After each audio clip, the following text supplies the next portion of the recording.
আল্লাহ রাসূল সাল্লাল্লাহু আলাইহি ওয়াসাল্লামের বয়স যত বড় হয়, একটু বড় হয়েছে, খেলাধুলার সময় হয়েছে, নানার বাড়ি যাবে, মামার বাড়ি যাবে, খালার বাড়ি যাবে, ফুফুর বাড়ি যাবে, বাজারে যাবে, ঘাটে যাবে, মার্কেটে যাবে, খেলাধুলার জন্য মাঠে যাবে, ঘোরার জন্য মেলায় যাবে। কে নিয়ে যাবে মুহাম্মদকে? কেউ তো নাই।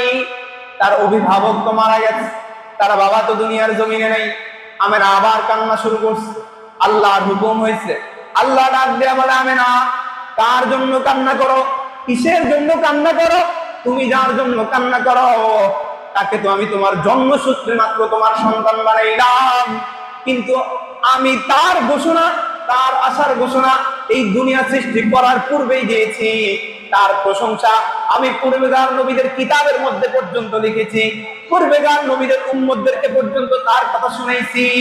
তার তারিখ, তার সংজ্ঞা এমন কোন মানুষ নাই পৃথিবীর, এমন কোন জীব জন্তু নাই, এমন কোন মাখলুকাত আমি সৃষ্টি করি নাই, এমন কোন নবী সৃষ্টি করি নাই, এমন কোন কিতাব বানাই নাই, এমন কোন জায়গা রাখি নাই যেখানের মধ্যে আমি মুহাম্মদের তারিখ আর নাত লিখি নাই। কাকে নিয়ে তুমি টেনশন করো? মুহাম্মদকে ঘুরা নিয়ে তুমি টেনশন করো?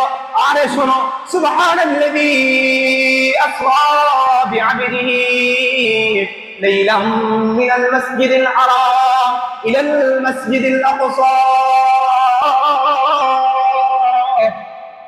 ও আমেনা শোনো, তুমি যাকে নিয়ে ঘুরানোর টেনশন করো, যার খেলাধুলার জন্য মাঠে নিয়ে যাওয়ার টেনশন করো, আমি ওই মুহাম্মদকে মাঠে ঘুরাবো না। মনে রেখো, বয়স বাড়তে দাও, তাকে বড় হতে দাও। আমি এই মুহাম্মদকে মক্কা থেকে মদিনায় নিব, আমি এটাকে বাইতুল্লাহ নিব, আমি এটাকে মসজিদে আকসায় নিব, আমি এটাকে সেখান থেকে ধুয়ে মুছে পুতো পবিত্র কইরা হাউজে কাউসারের পানি দিয়ে পবিত্র কইরা আমি তাকে আমার আরশে উঠাবো। আমি প্রথম আসমানে নিব, আমি দ্বিতীয় আসমানে নিব, আমি দ্বিতীয় আসমান থেকে তৃতীয় আসমানে নিব, আমি তৃতীয় আসমান থেকে চতুর্থ আসমানে নিব, আমি চতুর্থ আসমান থেকে পঞ্চম আসমানে নিব, আমি পঞ্চম আসমান থেকে তাকে ষষ্ঠ আসমানে নিব, আমি ষষ্ঠ আসমান থেকে তাকে সপ্তম আসমানে নিব।